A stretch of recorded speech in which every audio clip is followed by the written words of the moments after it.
liquidez. El dinero llegaba de España con cuentagotas, y esto exasperaba a Macías. Los funcionarios de Hacienda españoles que no han recibido la paga tradicional de fin de año se plantan y se niegan a trabajar. Macías reaccionó con rabia. Ordenó congelar las cuentas privadas de los funcionarios y registrar el ministerio en busca de cajas secretas. En sus mítines, acusaba abiertamente a España de bloquear la economía.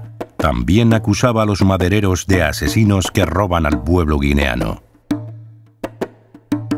No podían repatriar los bienes inmuebles, por ejemplo, la maquinaria, etcétera, y que quedó en las fincas. Pero el dinero líquido se fue repatriado a España, y el Banco Exterior de España y otros bancos que tenían sucursales en Guinea Ecuatorial se quedaron descapitalizados, y por eso a los pocos meses de la independencia, creo que ya en el mes de noviembre, no había liquidez suficiente para pagar a los funcionarios. Y eso fue un escollo importante en las relaciones, en las incipientes relaciones entre el Estado independiente de Guinea Ecuatorial y la antigua metrópoli, la antigua potencia colonizadora España. Macías adoptaba en los discursos una suerte de pregunta y respuesta entre él y su auditorio. Macías preguntaba: ¿quiénes vivían en casas de pisos en Guinea? ¿Los españoles? ¿Y los africanos cómo vivían? En chozas. ¿Cuántas gentes viven hoy en pisos? ¡Muchas! Macías era una persona exaltada que había llegado a la presidencia de una manera, solamente diciendo a la población que si esas casas que veis que tienen los blancos, si me votáis a mí, serán vuestras. Si veis los coches, los blancos tienen coches y nosotros no, y los negros no tenemos coches. Y si echamos a los blancos, esos coches serán vuestros. En fin, una demagogia absolutamente elemental, absolutamente. Y es lo que hizo en la gira que hizo después de tomar posesión.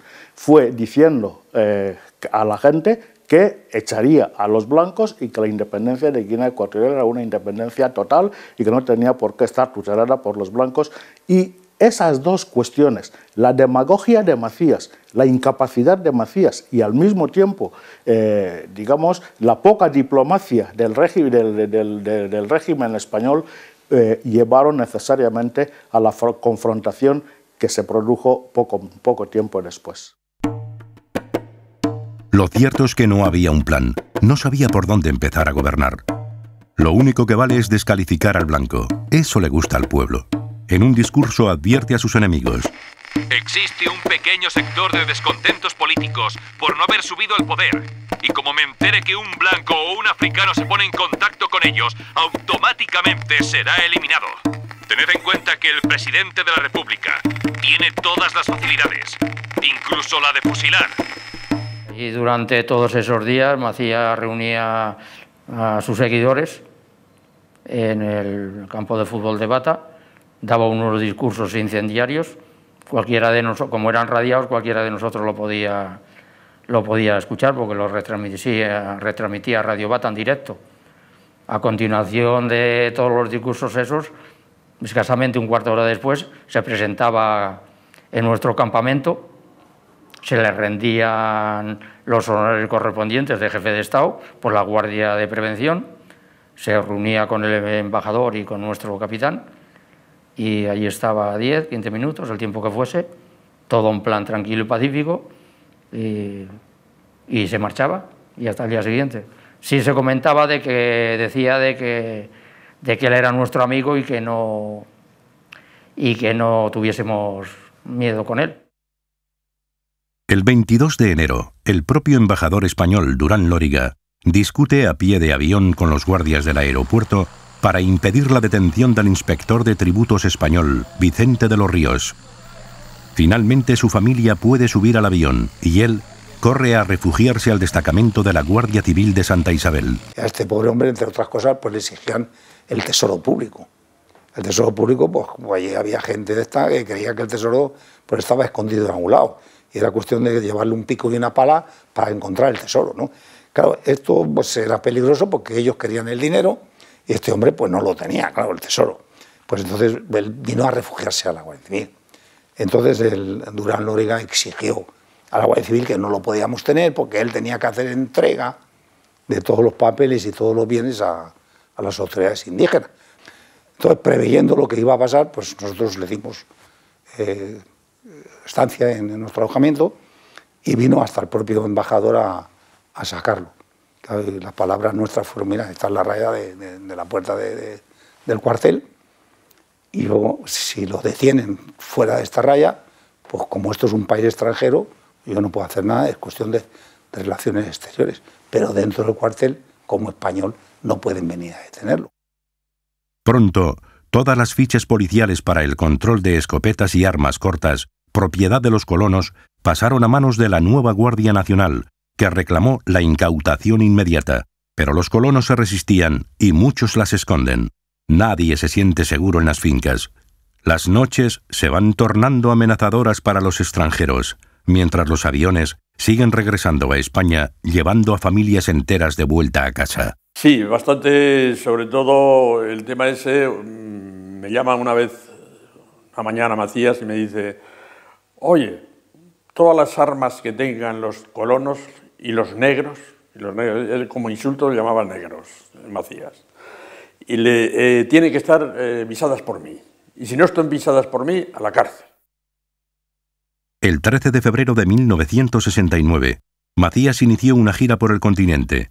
En su pueblo natal, Mongomo, asegura: ya no mandan los blancos. Se acabó la esclavitud. Sois libres. Que nadie ayude al blanco. Que ningún negro tenga miedo del blanco. El día 20 de febrero, informado Macías de que en la ciudad de Bata ondeaban 3 banderas españolas, la del consulado, la del cuartel de la Guardia Civil y la de la residencia del cónsul, ordena que solo quede una. El cónsul se niega y el embajador Durán Lóriga le apoya. El honor de España parece estar en juego. El día 22, Macías ordena a la Guardia Nacional que retire la bandera de la residencia del cónsul. El día 23, el mismo cónsul recibe la orden de expulsión del país. Macías se siente fuerte y la crisis estalla. Los 2 guardias civiles que había allí, pues como es lógico, no quisieron una ensalada de tiros porque hubiera sido peor, ¿no? Entonces el hombre me llama inmediatamente. Me dice: oye, vente para acá, vente para acá.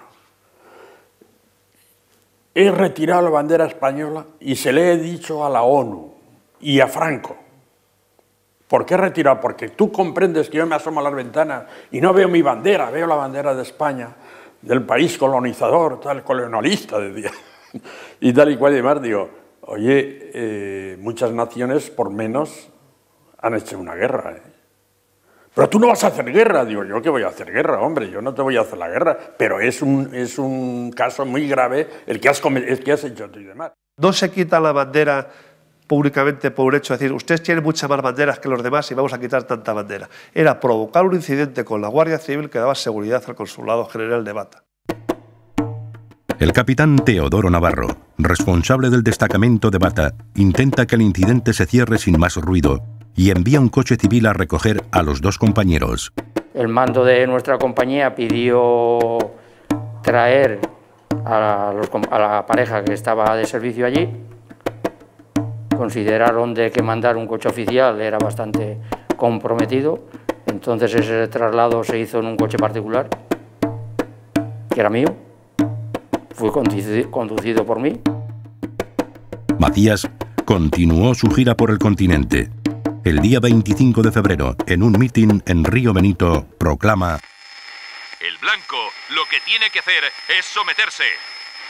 Ellos nos mandaron durante 2 siglos, pero ahora el negro tiene que mandar al blanco, y el que no quiera que se le mande, que se vaya a su país.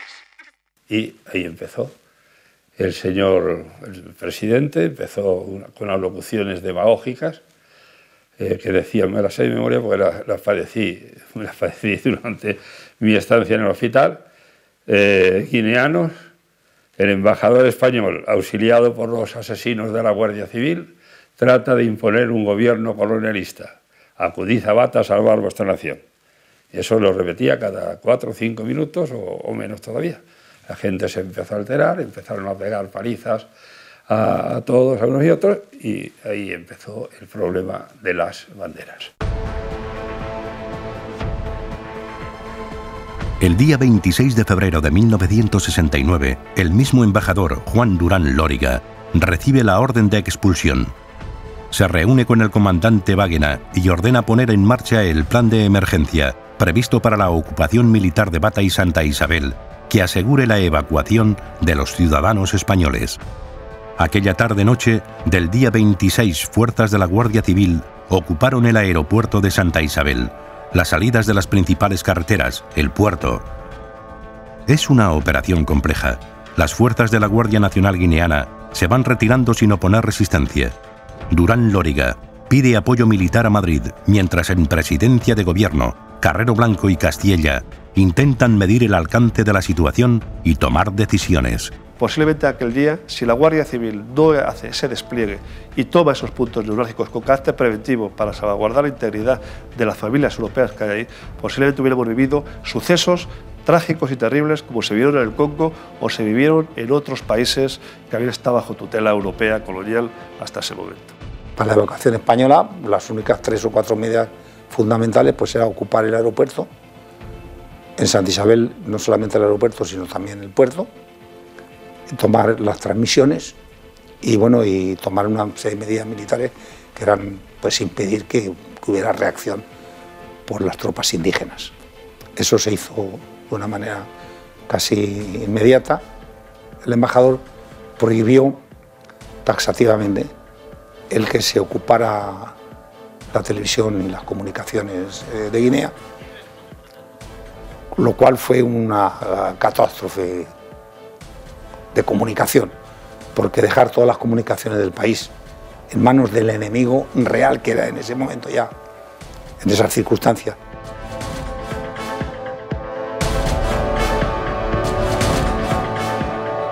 Entre las 4 y las 5 de la madrugada, el embajador Juan Durán recibió instrucciones de Madrid desautorizando la operación militar. Todo debía volver a la normalidad. ¿Pero a qué normalidad? En Madrid no eran conscientes de lo que se nos venía encima.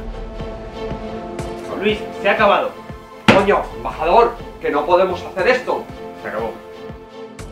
La mañana del día 27 de febrero, Macías habla por la radio ecuatorial desde Bata.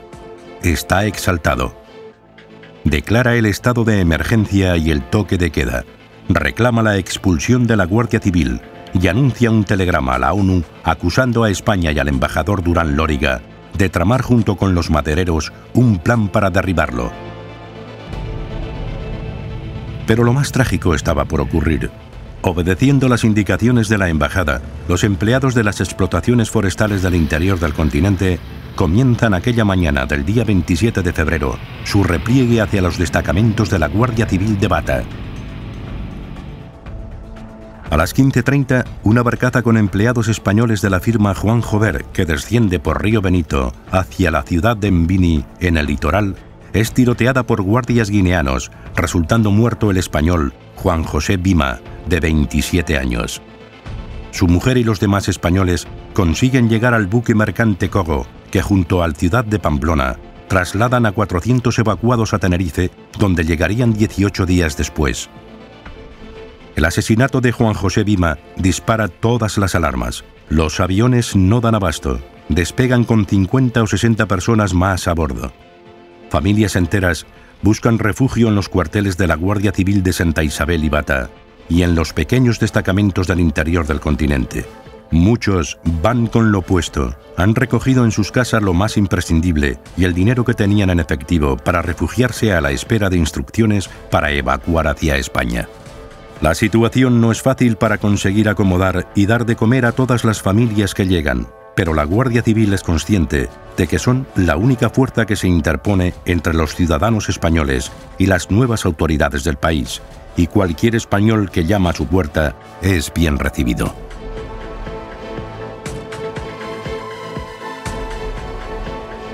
El 28 de febrero sale de Bebillín, junto a la frontera con Gabón y Camerún, un convoy con los 10 guardias civiles del destacamento y unos 50 españoles que han decidido evacuar la ciudad para regresar a España. La situación es muy tensa. Todos han recibido amenazas y temen por sus vidas.